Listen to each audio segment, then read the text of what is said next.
고발 사주 의혹과 관련해서 구속영장이 청구된 손준성 검사가 구속 전 피의자 신문에 출석을 했습니다. 손 검사의 구속 여부, 이르면 오늘 밤에 결정될 전망입니다. 한편 대장동 개발 로비 특혜 의혹 사건을 수사 중인 검찰이 곽상도 의원의 아들이 화천대유 측에서 받은 50억 원을 처분하지 못하도록 통결했습니다. 자세한 내용 이호영 변호사와 함께 알아보겠습니다. 어서 오십시오. 어서 오십시오. 안녕하세요. 먼저 곽 의원의 아들 50억 동결이 됐습니다. 어떻게 보셨습니까? 지금 이 동결이 된 것은 이제 기소 전 추징 보전이라는 절차이고요. 예. 이제 추징 보전이 좀 말이 좀 어렵긴 한데 이제 한마디로 표현하면은 그런 범죄로 인해서 얻어들인 것으로 의심되는 그러한 수익이 있으면 재판에서 이제 유죄가 확정되면 몰수 또는 추징할 수 있거든요. 예. 범죄 수익금이 그대로 있으면 그냥 몰수하면 되고 무언가 좀 경제적인 이득으로 뭔가 변화되어 있다. 그러면 이제 그 이득액 상당에 해당하는 재산을 추징할 수 있는데 그런 것은 이제 유죄가 확정된 이후에 할 수 있는 것이거든요. 그런데 문제는 유죄 확정까지는 보통 뭐 형사 재판이 빠르면은 6개월에서 뭐 길면은 뭐 1년, 3년도 걸리는데 그렇게 재판하는 사이에 범죄인이 벌어들인 수익을 다 은닉시키거나 아니면 써버린다. 이러면 나중에 몰수하거나 추징할 재산 자체가 없어지는 경우를 예. 상정할 수 있기 때문에 이제 기소하기 전에 이렇게 몰수 또는 추징 보전 신청을 법원에 하면 법원에서 뭔가 이러한 재판에서 실제로 지금 그 추징 보전의 상대방이 된 측에 어떠한 범죄 혐의가 성립할 여지가 조금 의심이 된다라고 하면은 이제 몰수 추징 보전 신청을 받아들여줘서 네. 이제 그 재산을 동결하는 건데 지금 이 상황이 딱 그런 거죠. 그러면은 곽병채 씨가 지금 화천대유 측으로부터 50억 원 상당의 뭐 퇴직금을 받았다라고 하는데 이게 사람들이 좀 납득이 안 되잖아요. 어떻게 예. 그 20대의 어떤 직원이 그것도 뭐 임원도 아닌 사람이 이제 퇴직금으로 뭐 거기에 뭐 약간의 산재 위로금 쪽으로 또 이제 지급됐다라는 김만배 측의 어떤 해명은 있었지만 납득이 되지 않고요. 네. 그러면은 이제 검찰 측에서 의심하는 것은 지금 그 곽병채 씨의 아버지가 이제 곽상도 의원이고 이 곽상도 의원이 청와대 민정수석했었고 그다음에 국회 교육문화체육위원회 교문이라고 하는데 교문위 위원도 하면서 화천대유와 관련된 이 대장동 사업의 어떤 특혜 또는 편의를 제공해 준 것이 아니냐. 그리고 그러한 특혜 또는 편의의 대가로 돈을 받았다. 이러면 이제 뇌물죄가 되는 것이고 네. 이게 이득액이 이제 5억이나 50억 이상이면 이제 특경법상 뇌물죄가 되는 것이거든요. 예. 이런 어떤 그 곽상도 의원과 그 아들 이제 곽병채 씨가 공모해서 이러한 뇌물을 받은 것이 의심된다라는 정도까지는 법원에서도 인정을 한 거예요. 그렇다라고 하면은 형사 재판이 확정되기 이전이라 하더라도 범죄로 인해서 받은 그 뇌물액 상당에 해당하는 50억 원까지에 해당하는 그 돈에 대해서는 곽병채 씨 계좌에서 빠져나가지 못하도록. 그러니까 이미 만약에 50억 이상의 돈이 있다면 50억까지는 이제 무조건 그 계좌에 둬야 되는 것이고 만약에 50억 원 미만으로 돈이 있다면 그 이후에 혹시 병채 씨 계좌로 뭐 돈이 들어올 수도 있잖아요. 향후 들어오는 돈에 대해서도 50억 원까지는 어쨌든 계좌에 채워두도록 그렇게 이제 금융기관들에게 통지가 가는 것이 지금 진행되고 있다. 이렇게 보시면 됩니다. 네, 이 검찰이 대장동 의혹 관련 핵심 인물들을 연일 소환을 해서 조사를 하고 있습니다. 어제는 남욱 변호사를 다시 불러서 조사를 했고요. 그리고 조만간 이 남 변호사와 김만배 씨에게 구속영장을 청구할 방침이다라고 밝혔는데 이 김만배 씨의 경우에는 앞서 한 차례 구속영장을 청구를 했는데 기각이 됐거든요. 그래서 이번 두 번째 구속영장은 좀 방어적으로 청구를 할 거다 이런 전망이 나오고 있는데 어떻게 보시나요? 이제 한 차례 그 김만배 씨에 대한 구속영장이 기각됐는데 네. 그 기각된 사유가 네. 이제 범죄 혐의에 대한 소명이 부족하다. 소명이 부족해서 구속의 필요성이 인정되지 않는다라는 이유였거든요. 네. 이거는 사실은 영장을 청구한 입장에서는 일종의 약간 망신을 당한 것이라고 볼 수도 있어요. 왜냐하면은 영장이 기각되는 게 크게 이제 두 가지로 볼 수 있는데 하나는 네. 이렇게 구속 사유, 구속의 필요성이 소명이 안 된다. 범죄 혐의에 대한 소명 자체가 부족하다라고 해서 기각되는 경우가 있고 네. 또 하나는 범죄 혐의 소명은 되는데 이제 구속 사유, 바로 도주 우려나 증거 인멸의 염려 네. 이러한 것들이 좀 인정되지 않는다라는 어떤 그런 영장을 심사하는 판사의 그런 판단이 검찰 측과 좀 달라지는 경우가 있을 수 있거든요. 네. 그러면은 사실은 도주 우려나 증거인멸의 염려 부분에 대한 판단이 좀 달라서 영장이 기각되면 그나마 영장 청구한 검찰 측에서는 그래도 할 만큼 했는데 법원에서 달리 판단했다라고 어떻게 보면은 좀 변명이 가능한데 이렇게 범죄 혐의 소명이 부족하다라고 기각이 돼버리면은 사실은 네. 좀 역풍이 있었던 것이고 최근에도 그래서 이게 무리한 수사가 아니었냐 또는 부실한 수사가 아니었냐라는 그런 일각의 비판이 있었지 않습니까? 예. 그러한 어떤 맥락을 고려한다면은 이번에 지금 김만배나 남욱 변호사에 대한 조사를 그러니까 보강 수사를 해서 네. 영장을 청구할 방침이라고 하면 이때 영장 청구는 정말로 검찰 입장에서는 사활을 걸고 특히 범죄 혐의가 한치 의심이 없을 정도로 소명 정도는 충분하게 될 수 있게 그렇게 좀 보강 수사를 해서 영장 청구를 하지 않을까 그렇게 예측할 수 있을 것 같습니다. 예, 알겠습니다. 이번에는 고발 사주 의혹에 대해서 이야기 나누겠습니다.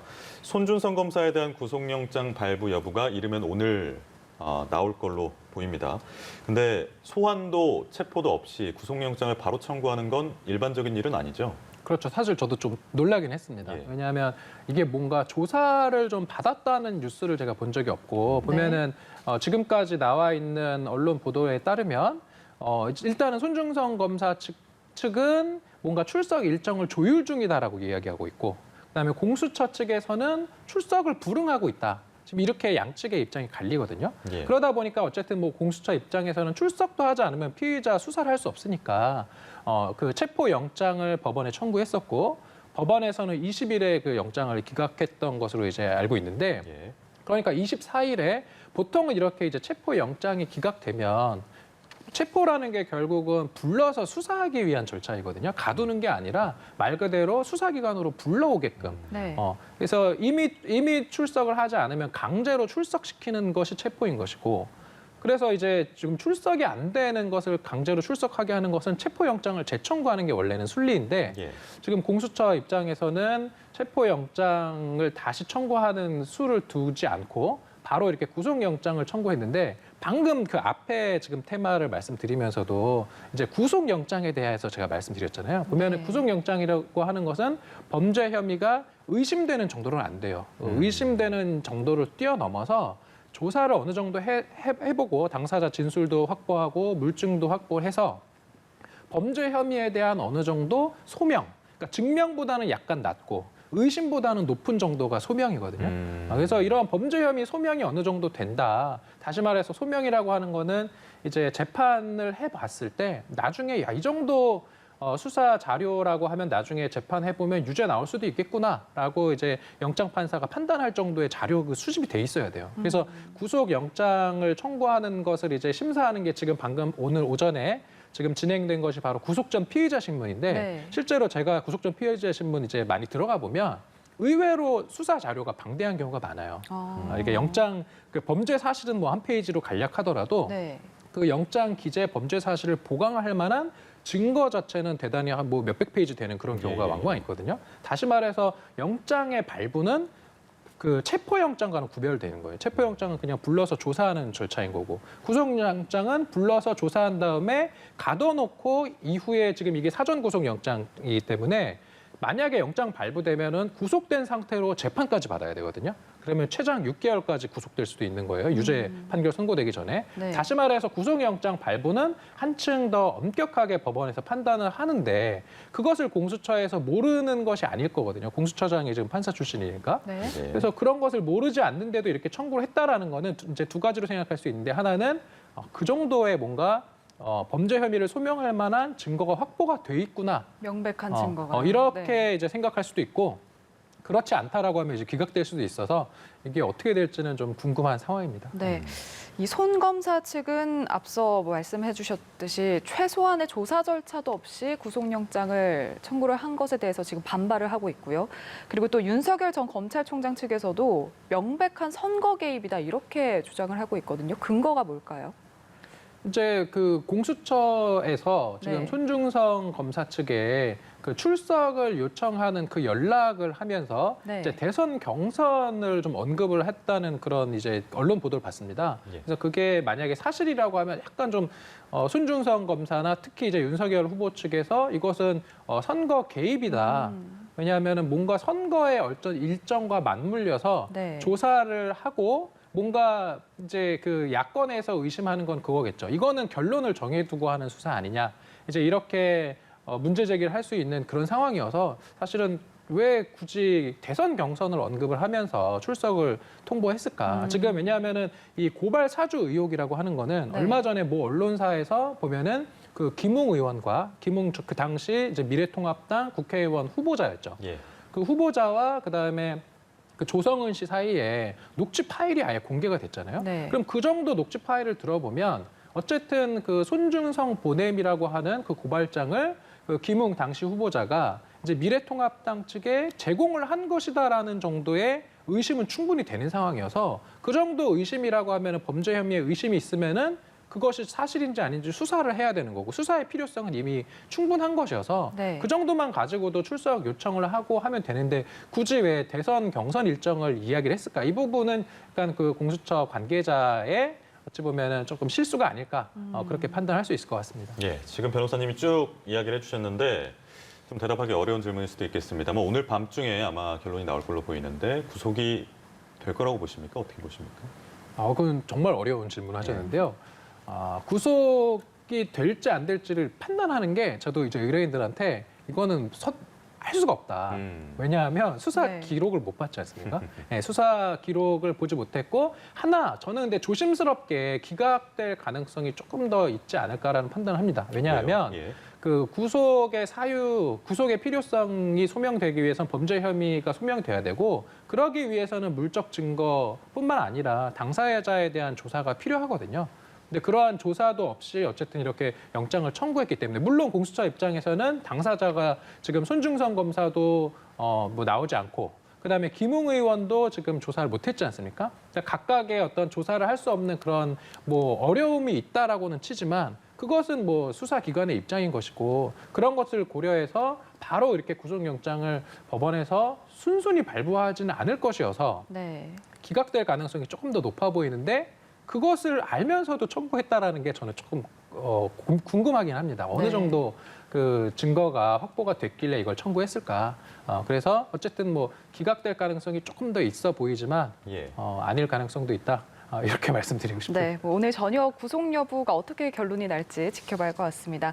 다른 이슈 짚어볼 텐데요. 어제 이 시간이었거든요. KT 유무서 인터넷 서비스가 전국적으로 접속 마비가 되면서 시민들이 큰 불편을 겪었는데 이게 처음에 이제 사고 발생 직후에 KT가 내놓은 사고 원인이 외부 디도스 공격이었다. 이렇게 밝혔는데 2시간 만에 원인을 정정을 했습니다. 이제 시스템 설정 오류가 있었다. 그러니까 내부의 문제였다라는 건데 글쎄요, 이 네트워크 관리 소홀 문제도 문제인데 이 어설픈 대응도 도마 위에 오를 것 같거든요. 어떻게 보셨나요? 그렇죠. KT면 이제 국가의 그런 통신 기관 산업을 책임지고 있는 네. 그런 공공기관 아니겠습니까? 그런 공공기관에서 이제 이런 통신이 먹통이 됐고 또 어제 또 이 문제는 뭐냐면 그 전화며 인터넷이며 뭐 그다음에 이런 결제 서비스며 모든 것들이 다 안 됐다라는 거예요. 네. 뭔가 예를 들어서 우회할 만한 어떤 그러한 대체 수단이 있었다라고 한다면 그것이 원래 당연히 있어야 될 것 같은데요.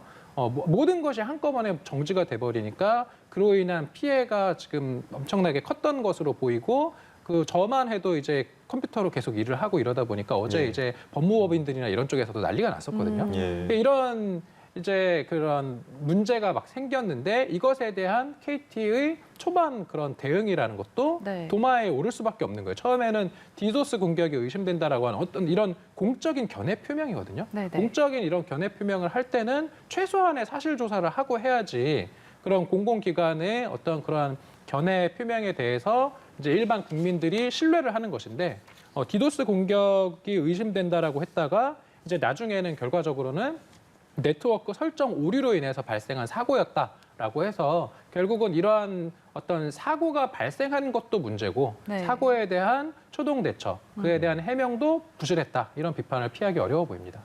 근데 이제 3년 전에 기억이 나는 게 KT에서 아현지사인가요? 거기서 이제 불이 났어서 네트워크가 또 비슷하게 좀 마비되는 일이 있었는데 그러다 보니까 관리 책임에 대한 그런 이야기가 나오는 그럴 수밖에 없는 것 같아요. 좀 그렇죠. 어떻게 왜냐하면 이런 예. 통신이든 어떤 모든 이런 기기라는 거는 반드시 오류가 발생할 수 있고 무언가 설치 관리상의 하자로 인한 맞습니다. 사고는 언제든지 발생할 수 있는 거예요. 그거는 그렇죠. 네. 뭐 기술의 어떤 한계이기도 한데 그러면 우리가 할 수 있는 것은 어디에서 무언가 사고가 발생했을 때 그로 인한 피해를 최소화할 만한 대비 방안이 마련되어 있어야 되는 거고 예를 들어서 병원 같은 곳에서 만약에 전기가 끊기면 응급 수술을 하지 못해서 사람이 죽을 수도 있잖아요. 그렇기 때문에 병원은 항상 급격한 어떤 그런 단전에 대비하기 위한 발전 시설 같은 거 마련해 놓는 것처럼 이제 통신 같은 경우도 통신이 갑자기 끊기면은 금융이며 뭐며 모든 것들이 다 멈춰서고 그로 인한 국가적인 손해가 예상되는 그런 상황이었고 3년 전에 화재 때문에 그 일대 통신이 다 마비되는 사고가 이미 있었고 네. 그때 재발 방지 대책을 마련하겠다라고 발표했었던 것으로 예. 제가 기억하거든요.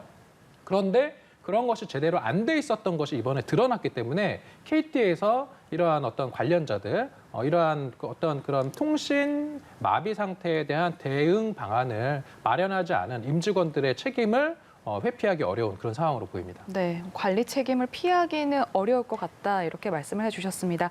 오늘 이 소식까지 만나봤습니다. 지금까지 이호영 변호사와 함께 이야기 나눴습니다. 오늘 말씀 고맙습니다. 고맙습니다, 변 선생님.